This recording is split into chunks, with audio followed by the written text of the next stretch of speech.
bersamamu. Dan bersama rohmu. Inilah Injil suci menurut Markus. Dimuliakanlah Tuhan. Sekali peristiwa, Roh memimpin Yesus ke padang gurun. Di padang gurun itu selama 40 hari, Yesus dicobai oleh iblis. Ia tinggal bersama dengan binatang-binatang liar, dan malaikat-malaikat melayani dia. Sesudah Yohanes Pembaptis ditangkap, datanglah Yesus ke Galilea memberitakan Injil Allah. Katanya, saatnya telah genap, kerajaan Allah sudah dekat. Bertobatlah dan percayalah kepada Injil. Demikianlah sabda Tuhan. Terpujilah Kristus. Bapak, Ibu, Saudara-saudari, anak-anak yang dikasihi Tuhan, bacaan dari Injil Markus memang sangat singkat dibandingkan dengan pengarang yang lain. Percobaan di padang gurun diceritakan dengan panjang lebar, tetapi oleh Markus ditulis singkat. Namun kita terbantu oleh apa yang ditulis oleh pengarang Injil yang lain. Nah, Bapak, Ibu, Saudara-saudari yang dikasihi Tuhan, mengapa Yesus telah dibaptis oleh Yohanes lalu dituntun untuk masuk ke padang gurun? Mengapa kok tidak diberi keistimewaan? Kok jalannya lancar, tidak dibelokkan ke padang gurun? Kok harus masuk ke padang gurun? Harus dicobai. Padang gurun adalah tempat yang tentu banyak orang akan menghindar kalau diminta ke padang gurun. Karena tempatnya tentu kering, panas, sulit, yang namanya air dan juga tanaman makanan. Orang harus bisa survive jika dia ada di padang gurun. Bapak, Ibu, Saudara-saudari, orang-orang Katolik awal yang ingin mengikuti Yesus secara khusus memberikan dirinya, mereka juga ke padang gurun, hidup sendiri-sendiri. Namun pada akhirnya mereka lalu berkumpul bersama, dimulai oleh Santo Benediktus. Mereka awalnya adalah pertapa yang hidup sendiri-sendiri, lalu kemudian dikumpulkan untuk membentuk komunitas, yaitu biara. Dan disitulah mulai dibuat namanya aturan untuk hidup bersama. Karena jika hidup sendiri tentu akan banyak sekali tantangan dan kesulitannya. Maka mereka mencoba untuk hidup bersama supaya tahan dengan kesunyian, dengan keheningan, dan juga dengan banyak tantangan yang ada di padang gurun. Namun pada akhirnya biara-biara itu juga tidak di padang gurun. Mereka mendirikan biara-biara di berbagai tempat. Bapak, Ibu, Saudara-saudari yang dikasihi Tuhan, itulah jalan hidup yang harus dilalui oleh Tuhan Yesus. Sebelum Yesus menjumpai banyak orang, dia diarahkan untuk tinggal di padang gurun. Dan tadi dikisahkan bahwa Tuhan Yesus hidup bersama dengan binatang-binatang liar dan malaikat-malaikat. Nah, tentu ini menjadi gambaran yang sedikit membantu kita bahwa Yesus tidak sendirian. Dia bersama dengan Allah dan dilayani oleh para malaikat. Yesus tidak merasa kesepian ataupun kesulitan.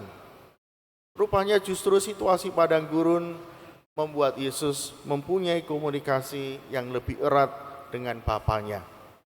Bapak, Ibu, Saudara-saudari yang dikasihi Tuhan, kita juga diingatkan bahwa kita adalah peziarah. Peziarah itu berarti orang yang berjalan menuju pada suatu tujuan, tempat tertentu. Dan kita sebagai orang beriman di dunia ini berziarah, yang pada akhirnya kita menuju kepada Tuhan, yaitu kerajaan surga. Itulah peziarahan hidup kita. Nah, apa kaitannya dengan situasi padang gurun? Tentu dalam peziarahan ini kita melewati berbagai kehidupan.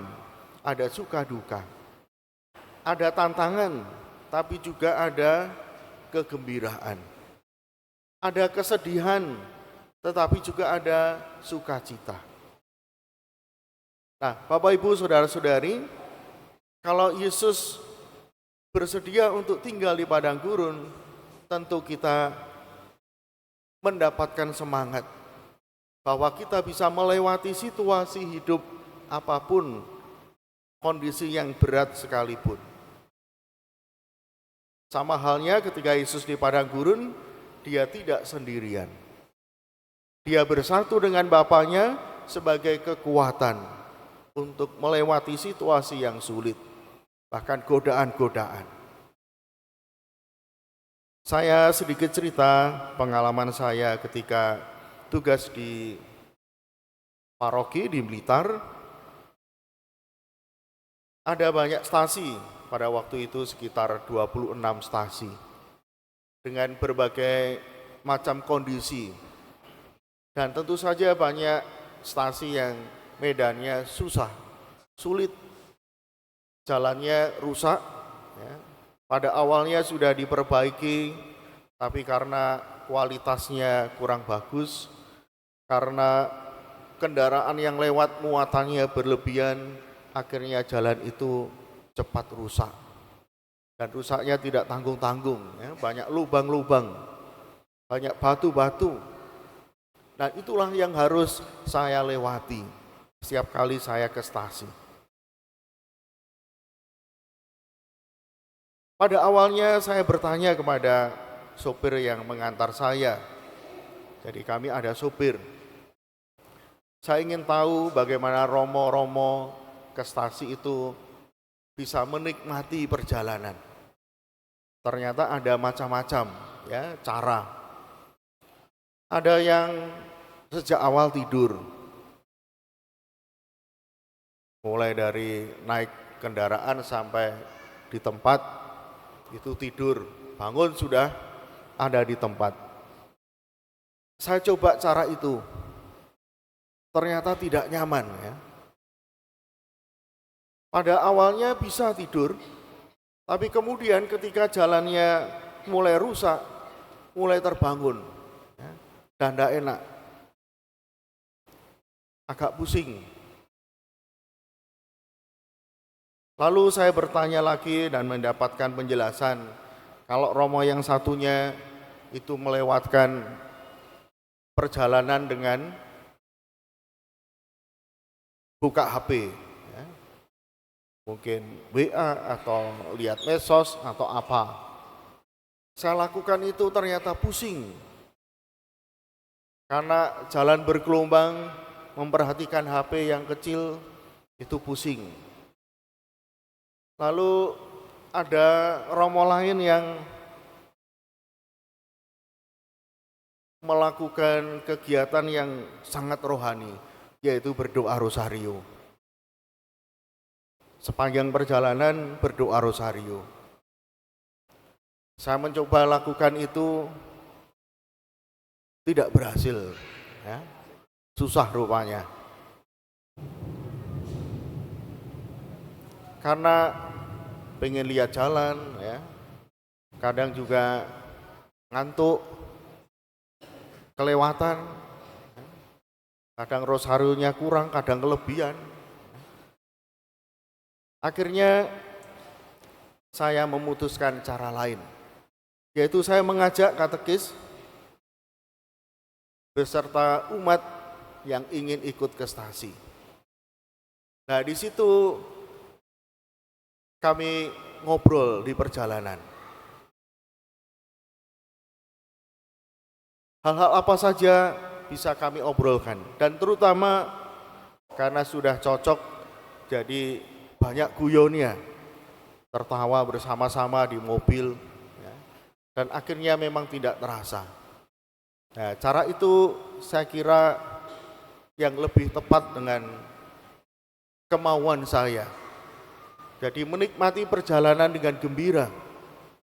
Dan seringkali dari obrolan, dari candaan, itu saya menemukan ide-ide untuk khotbah saya, untuk homili saya. Karena dari cerita, dari pengalaman orang dan lain sebagainya. Itu yang buat saya senang. Perjalanan saya nikmati dengan gembira, lalu misa, saya mendapatkan ide, dan kemudian setelah misa kita lanjutkan perjalanan pulang. Meskipun ketika di stasi, karena situasi kemarau, jadi umat itu mengusahakan yang terbaik, tapi seringkali juga bagi kami yang perjalanan jauh, itu belum cukup. Kami diberi makan, ya, disegani, tetapi belum cukup. Karena untuk orang banyak. Sayur yang paling luar biasa adalah sayur lombok. Jadi lombok itu disayur. Diberi air, diberi bumbu, lalu ya sudah, kosongan hanya lombok saja. Lalu lauknya itu telur dadar yang pancinya kan besar ya, wajannya besar. Jadi digoreng yang tipis, ya. Digoreng tipis itu dibagi untuk banyak orang. Kami menyambutnya dengan sukacita, tapi itu rasanya masih kurang. Ya. Lalu di jalan biasanya masih entah ada warung apa, ya, kita tambahan makan. Dan itu pun ya kalau pas tanggal muda ya, kalau tanggal tua ya diempet. Ya. Untung kok biasanya ada umat itu bawa ya. Dia bawa jajan ya seadanya buat sendiri, kadang juga beli. Lalu kita ambil tempat, berhenti ya, mobil berhenti cari tempat yang enak, kita menikmati bekal yang kita bawa dari rumah. Hal yang sederhana tapi menggembirakan. Apalagi kadang-kadang kalau dari umat itu dibawai ada pisang, ya, ada kelapa muda, kadang-kadang ada ketela dan lain sebagainya. Itu menjadi hiburan. Nah, Bapak Ibu, saudara-saudari yang dikasihi Tuhan, kesimpulan saya, seringkali kita dalam perjalanan juga merasa ada banyak tantangan, godaan, kadang juga melelahkan. Perjalanan kita terasa membosankan. Tapi juga banyak tantangan yang membuat kita berat. Melihat tantangan yang besar, medan yang berat, tidak jadi. Lebih baik berhenti. Tidak menunaikan tugas, tapi justru menjadi malas, tidak melakukan apa-apa. Nah, dari refleksi bacaan ini dan dari pengalaman saya, ternyata kekuatan kebersamaan itu menjadi penting. Membuat perjalanan kita menjadi indah. Kalau kita berjalan bersama dengan sesama kita. Nah, Bapak Ibu, demikian juga dalam keluarga. Keluarga Anda juga bersiarah bersama. Maka hendaknya ini juga kita tuntaskan perjalanan ziarah itu. Kadang-kadang karena berbagai masalah, lalu tidak ada komunikasi, saling mendiamkan satu sama lain. Tidak ada support lagi, tidak ada dukungan yang penuh kasih, tidak ada lagi pelayanan. Justru yang terjadi adalah hidup sendiri-sendiri. Maka hidup akan menjadi sepi, hidup akan menjadi sunyi, dan mungkin hidup menjadi membosankan. Karena apa? Hanya rutinitas saja. Seolah-olah dalam perjalanan ini kita sendirian. Cobalah untuk selalu bersama dalam keluarga, suami dan istri, memberikan dukungan, memberikan support. Saya sungguh bahagia ketika melihat para pasutri kemana-mana selalu bersama, bergandengan, ngobrol bersama, bahkan punya waktu untuk pergi bersama, menikmati kegembiraan, kebahagiaan bersama.